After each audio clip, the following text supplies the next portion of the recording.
Alright, so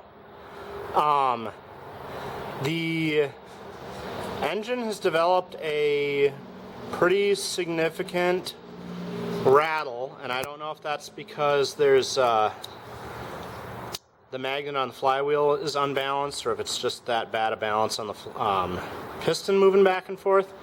But you saw it's rattling pretty bad like this. And I noticed there's a little bit of water dripping, and I don't know if that's spilled out of the hopper here or if it's because there's a leak somewhere.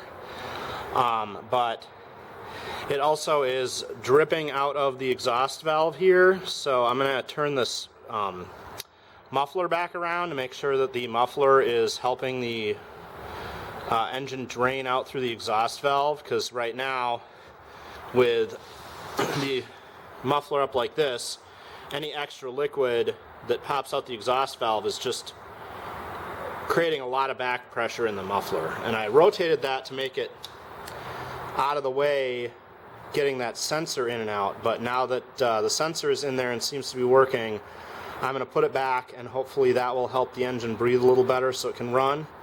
And we'll double check it for leaks, and then maybe we'll get to run this for an extended period at some point.